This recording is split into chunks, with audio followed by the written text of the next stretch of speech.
Bro vibe நேர்கள் அனைவருக்கும் எனது இனிய வணக்கம். நான் உங்கள் வாழ்க நலமுடன் ஜோதிடர் டிஜே சுந்தரபாண்டி.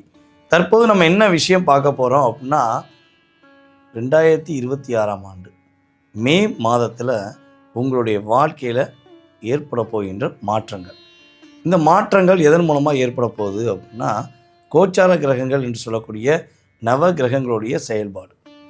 கிரகங்கள் மிக அதிகமாக முக்கியத்துவம் மாத பலன் நம்ம எடுக்கிற எந்த கிரகத்தை எடுப்போம்னா நம்முடைய சூரிய பகவான் எடுப்போம்.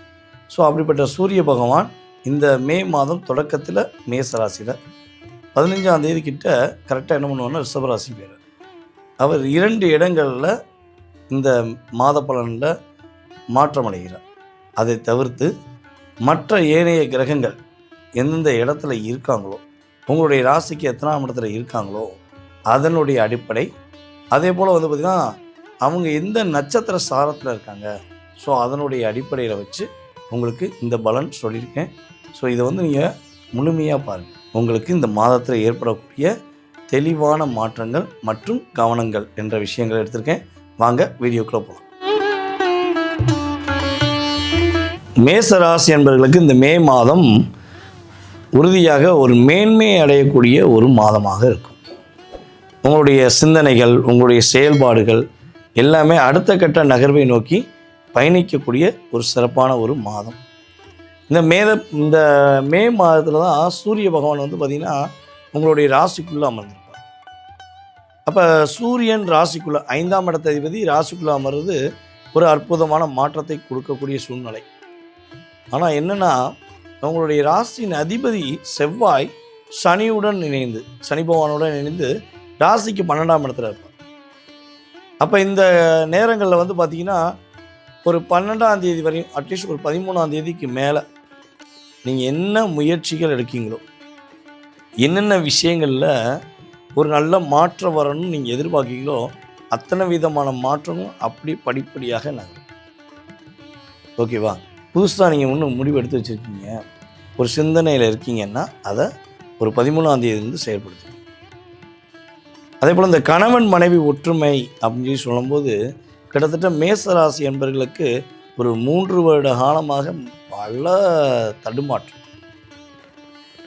நீங்கள் ரியலாக, உண்மையாக, பாசமாக, அன்பாக, அக்கறையாக எவ்வளோ தூரம் உங்களுடைய பார்ட்னருக்கு நீங்கள் இன்வால்மெண்ட் கொடுத்தாலும், எவ்வளோ தூரம் நீங்கள் உண்மையான பாசத்துடன் பழகினாலும் உங்களுடைய ஆப்போசிட் பார்ட்டி என்று சொல்லக்கூடிய உங்களுடைய பார்ட்னர் உங்களை கேர் பண்ணவே மாட்டாங்க,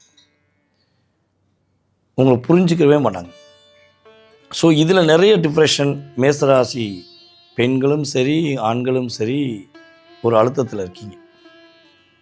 அதுவும் இந்த 2025 மேக்கு அப்புறம் அழுத்தம் மிகப்பெரிய மன அழுத்தம். மேச ராசியில் பிறந்த பரணி நட்சத்திரக்காரங்க படாத பாடுபடுறீங்கன்னு கூட சொல்லுவேன். எவ்வளோ தூரம் உங்களுக்கு டிப்ரெஷன் இருக்குன்னு உங்களால் சொல்லக்கூட முடியாது. அந்தளவுக்கு ஒரு பெரிய லாக் ஏற்பட்ட மாதிரி தான் வாழ்க்கை. சரி, இந்த லாக்குங்கிறது எப்போ ரிலீஸ் ஆகும் அப்படின்னா மே மாதத்தில் கொஞ்சமாச்சும் படிப்படியாக குறையும். பரணி நட்சத்திரக்காரங்களுக்கு மன அழுத்தம், போராட்டம், பிரச்சனை கிட்டத்தட்ட ஒரு 6 மாத காலமாக அதிகமாக இருந்துச்சா இல்லையான்னு கமெண்ட்ஸ் பண்ணுங்க. அந்த அளவுக்கு இருந்தீங்க இல்லையா? அதே போல் இந்த மேசராசிக்காரங்க கோவக்காரங்க, பட்டுன்னு முடிவு எடுத்துருவாங்க, எதுனாலும் பட்டுன்னு கை நீட்டிடுவாங்க. ஸோ இப்படிலாம் சொல்கிறாங்களே, நாங்கள் அப்படி கிடையாது, ஏன் எங்களை புரிஞ்சுக்கிறாமல் சொல்கிறாங்க அப்படின்னு நீங்கள் நினைக்கிறீங்க. உங்களை புரியாதவங்க தான் அப்படி சொல்லுவாங்க. நீங்கள் ரொம்ப குணமானவங்க, ரொம்ப பாசமானவங்க, பாசத்தை அளவு கடந்த பாசம் வைக்கிறவங்க. உங்களை ஏமாற்றும் போது மட்டும்தான், உங்களை சுயநலமாக பயன்படுத்திட்டு விட்டுட்டு போகும்போது தான் உங்களுக்கு போகும்.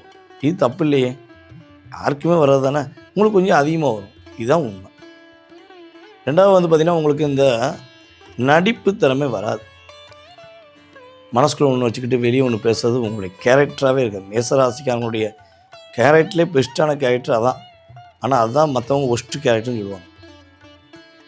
உங்களுக்கு நடிக்கிறதுனா சுட்டு போட்டாலும் வராது. நீங்கள், நான் ஓப்பனாக பேசுகிறேன், உன் முகத்தை பார்த்து பேசுகிறேன், நீங்கள் என்னையை பார்த்து பேசு அப்படின்னு சொல்லக்கூடிய நபர் யாருன்னா அதில் ஃபஸ்ட்டு அப்படின்னா மேசராசி தான்.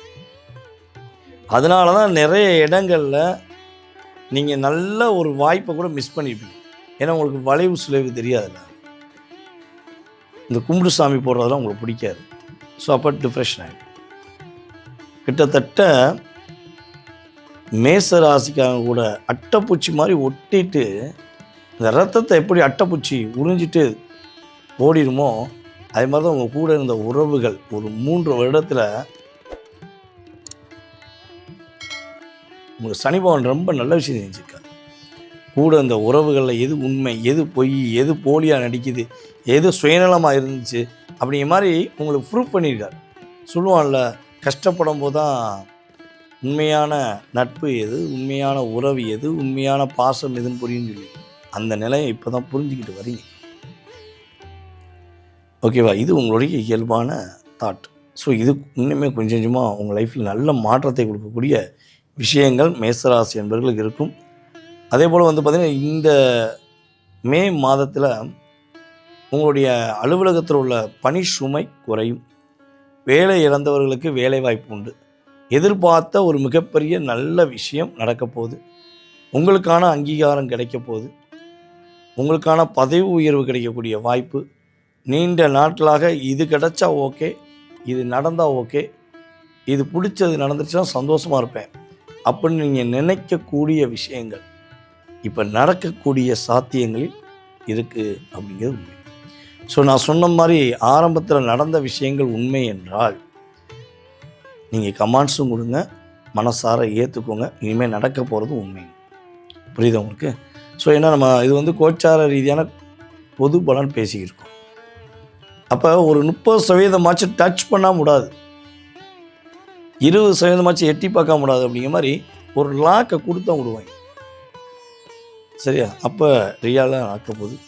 இந்த ரியாலாக நடக்கிறத ஏற்றுக்கோங்க. சில மேசராசி என்பவர்களுக்கு இடம் விட்டு இடம் மாறுறது, வெளியூர் போகிறது அப்படிங்கிறது, வெளிநாடு போகிற வாய்ப்பு, இதெல்லாம் ஆட்டோமேட்டிக்காக கிரகங்கள் ரீதியாக இந்த மே மாதத்துலேருந்தே தொடக்கம் அப்படின்னு சொல்லுவோம். நீங்கள் கவனமாக இருக்க வேண்டிய விஷயங்கள் அப்படின்னா, யாரிடமும் வாக்கு கொடுக்கறது இம்பார்ட்டன்ட். இந்த எங்கேயாவது ஒரு சண்டை நடக்குது ரோட்டில், எங்கேயாவது ஒரு 2 பேர் சண்டை போட்டிருக்காங்க, இல்லை வண்டி இடித்து சண்டை போட்டிருக்காங்க, மேபி எனி ஒன் சண்டை ஒரு குடும்பத்துலேயோ ஒரு ரோட்லேயோ நடக்குன்னா, நீங்கள் ஒரு இடத்துல இருந்தீங்கன்னா உடனே போய் கேட்பீங்க, தட்டி கேட்பீங்க. ஏன் எதுக்காகன்னு. அது அந்த கேட்குறதுனால உங்களுக்கு எதுவும் பிரச்சனை வருமா அதெல்லாம் யோசிக்கவே மாட்டீங்க. முன் கோபத்தினால போய் பட்டு கேட்டுருங்க. அந்த கொஞ்சம் நிப்பாட்டுங்க. ஏன்னா நிறைய விஷயங்கள் இதுதான் உங்களுக்கு நிறைய பிரச்சனை வரும். ஸோ அதை கொஞ்சம் குறைச்சிக்கிட்டிங்கன்னா ரொம்ப நல்லது. அதேபோல் பணம் கொடுக்க வாங்க விஷயங்களை மேக்ஸிமம் தலையிட வேண்டாம். ஸோ நிதானமாக இருங்க. உங்கள் லைஃப்பில் என்னை பொறுத்தளவு இந்த மே மாதத்துலேருந்து ஒரு உறுதிமொழி எடுத்து உங்களுக்காக வாழ்ந்தீங்கன்னா வாழ்க்கை இனிமையாக இருக்கும். இந்த மே மாதம் மேன்மையான மாதமாக இருக்கும் என்பது உண்மை. நேர்களே, தற்போது வரை நீங்கள் பொறுமையாக நான் சொன்னதை கேட்டுட்டு ரொம்ப பொறுமையாக பார்த்ததுக்கு ஃபஸ்ட்டு என்னுடைய நன்றி. இது பார்த்திங்கன்னா கோச்சார கிரகங்களுடைய செயல்பாடு. இது உங்களுடைய லைஃப்பில் குறைஞ்சது ஒரு 20-30% ஒரு மாற்றம் கொடுக்கும் என்பது நிதர்சனமான உண்மை. ஆனால் நீங்கள் எதிர்பார்க்க எல்லா விஷயமும் நடந்துருமா, நீங்கள் எதிர்பார்க்க அப்படியே நடக்குமா அப்படின்னா அதற்கு மிகப்பெரிய காரணம் என்னென்னா உங்கள் சுய ஜாதகம் வேணும். உங்கள் சுய ஜாதகத்தில் தற்போது கிரக அடிப்படையில் தசாபுத்திகள் வலுவாக இருந்தால், உங்களுக்கு நல்ல தசாபுத்தி ஓடினால், அதே போல் பார்த்திங்கன்னா கிரக சேர்க்கையில் உங்கள் சுய ஜாதகத்தில் கிரக சேர்க்கை வலிமையாக இருந்தால் உங்களுடைய வாழ்க்கை சம்பந்தப்பட்ட அத்தனை விதமான விஷயங்களும் வெற்றி பெறும் என்பது உண்மை. அப்போ இதை தெரிஞ்சுக்கணும் நீங்கள் ஆசைப்படுறீங்கன்னா உங்களுடைய வாட்ஸ்அப் நம்பர் கீழே உள்ள நம்முடைய நம்பருக்கு வாட்ஸ்அப் அனுப்புங்க. உங்களுடைய பெயர், பிறந்த தேதி, மாதம், வருடம், நேரம், எந்த ஊரில் பிறந்தீங்க, தற்போது எந்த நாட்டில் இருக்கீங்க, அது ரொம்ப ரொம்ப முக்கியம். ஸோ நீங்கள் அனுப்பிவிட்டிங்கன்னா உங்களுக்கான நேரம் ஒதுக்கி உங்களுடைய உங்களுடைய ஜாதகம் சார்ந்த கேள்விகளுக்கு உங்களுடைய ஜாதகத்தை நல்லா கணித்து உங்களுக்கான பதில் தர நேரடியாக இருக்கு. சில பேருக்கு பார்த்திங்கன்னா ஜாதகமே இல்லை, பிறந்த தேதி தெரியாது, வருடம் மட்டும் ஏதோ ஞாபகம் இருக்குது. அப்போ என்னுடைய வாழ்க்கையை தெரிஞ்சுக்கலாமான்னு கேள்வி கேட்குறாங்க. ஸோ அவங்களுக்கும் சரி, இதே போல் கேள்வி கேட்காம மனசுக்குள்ளேயே ஒரு எண்ணத்தில் இருக்க உங்களுக்கும் சொல்லக்கூடிய விஷயம் என்னென்னா, நீங்கள் என்னை காண்டாக்ட் பண்ணுங்கள்.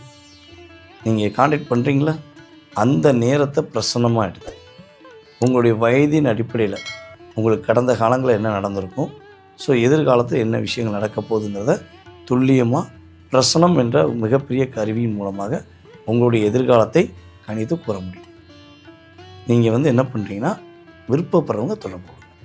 இதை தாண்டி நான் பேசின வீடியோ உங்களுக்கு பிடிச்சிருந்துச்சுன்னா உங்களுடைய நண்பர்களுக்கு, அதேபோல் உங்களுடைய உறவில் உள்ள அனைவருக்குமே வீடியோ ஃபார்வர்ட் பண்ணுங்கள். தான் பெற்ற இன்பத்தை இந்த வையகமும் பெறணும்னு சொல்லுவாங்கள்ல, பிடித்திருந்தால் அனுப்புங்க. இதுதான் என்னுடைய கருத்து. ஸோ உங்களுடைய வாழ்க்கையில் எல்லா வளமும் பெற்று நீங்கள் மகிழ்ச்சியாக வாழ உங்களை அன்புடன் வாழ்த்தி அன்புடன் தற்போது விடைபெறுவது உங்கள் வாழ்க நலமுடன் ஜோதிடர் டிஜே சுந்தரபாண்டி. நன்றி, வணக்கம்.